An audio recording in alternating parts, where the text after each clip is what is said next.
समीरा श्यामलाल और गायत्री की इकलौती बेटी थी, इसलिए वह बहुत लाडली भी थी।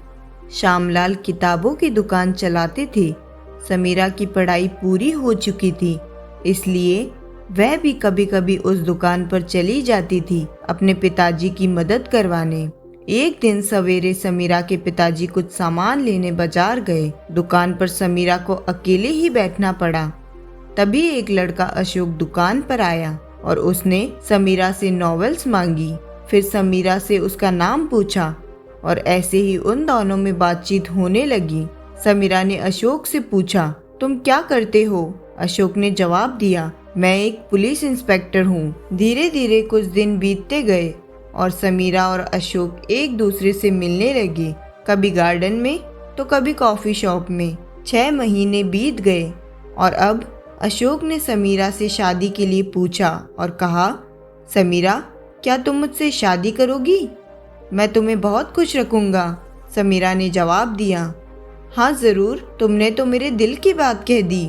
समीरा ने अपने पिता और माता को सारी बात बताई। क्योंकि वह इकलौती बेटी थी और लाडली भी थी, इसलिए उसके माता पिता शादी के लिए तैयार हो गए और अशोक के घर रिश्ते की बात करने चले गए। अशोक के माता पिता और उसका छोटा भाई रोहित सभी इस शादी के लिए राजी हो गए। कुछ दिनों में अशोक और समीरा की शादी हो गई। शादी के कुछ दिनों बाद एक दिन जब अशोक शाम को घर में खाना खा रहा था, तभी अशोक को एक फोन आया। अशोक ने अपने पिता से कहा, पिताजी, पुलिस थाने पर किसी ने हमला कर दिया है, इसलिए मुझे जल्दी से जाना होगा। इतना कहकर अशोक कमरे में गया और समीरा को सारी बात बताई। फिर समीरा ने कहा, अशोक, तुम वापस जल्दी आना, मैं तुम्हारा इंतज़ार करूंगी। ऐसा कहते ही अशोक वहां से चला गया। अशोक जब पुलिस थाने पहुंचा तो वहां पर फायरिंग चल रही थी। एक गोली अशोक को लग गई, जिससे अशोक वही शहीद हो गया। फिर उसके शहीद होने के बाद उसके घर यह खबर पहुंचाई गई। कुछ देर बाद कुछ पुलिस वाले अशोक की लाश लेकर घर पहुंच गए। पूरे घर में दुख का माहौल छा गया। समीरा अशोक की लाश देखकर स्तंभ रह गई। वह उसकी लाश को देखकर जोर जोर से रोने लगी और कहने लगी, अशोक, तुम झूठे निकले। तुमने मुझे वादा किया था कि तुम वापस लौटकर जरूर आओगे। कुछ देर बाद अशोक का अंतिम संस्कार किया गया और सभी लोग वापस घर आ गए।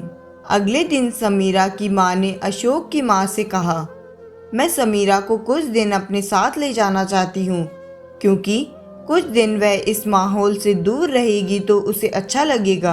अगर आपकी इजाज़त हो तो। तभी समीरा की बुआ सास कुछ औरतों को लेकर घर आई और समीरा की सास से कहा, मुझे बहुत अफसोस है कि इतनी कम उम्र में ही अशोक हमें छोड़कर चला गया। अब समीरा को उसकी विधवा बनकर जीना पड़ेगा।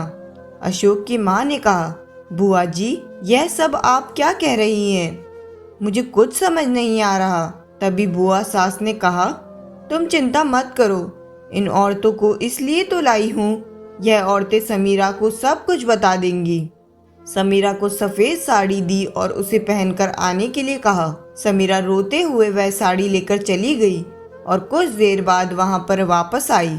यह सब देखकर अशोक का भाई उसकी माँ से कहने लगा, माँ, आप कुछ करो ना। क्या यह सब करना ज़रूरी है? भैया के जाने की इतनी बड़ी सज़ा क्यों दी जा रही है इनको? बुआ सास ने उसे नीचे बैठाया और उन औरतों से कहा कि इसके बाल उतारे जाए। इतना कहते ही अशोक के माता पिता की आंखों में आंसू आने लगे। अशोक का भाई भी वही खड़ा था। उन्हें समझ नहीं आ रहा था कि अब वह क्या करे। फिर एक औरत उस्तरा लेकर समीरा के पास आई और उसके साड़ी के पल्लू को हटाकर उसके बाल काटने ही वाली थी कि तभी रोहित तेजी से समीरा की ओर बढ़ा और समीरा का हाथ पकड़ा और मंदिर में ले जाकर उसकी मांग में सिंदूर भर दिया। यह सब देखकर सब चकित रह गए। तभी समीरा ने रोहित के गाल पर थप्पड़ मार दिया और वहां से चली गई और अपने कमरे में जाकर फूट फूट कर रोने लगी। कुछ देर बाद अशोक के पिताजी ने उसकी माँ से कहा, रोहित ने बिल्कुल गलत नहीं किया है, क्योंकि ऐसा करने से समीरा की जिंदगी में फिर से रंग भर जाएंगे। शायद यह कदम हमें उठाना चाहिए था, पर हमने पुराने रीति रिवाजों को ज्यादा महत्व दिया। इसके बाद सब लोगों ने समीरा को समझाया और फिर रोहित और समीरा की धूमधाम से शादी करवाई। अगर यह कहानी आपको पसंद आए तो वीडियो को लाइक करें और चैनल को सब्सक्राइब ज़रूर करें। धन्यवाद।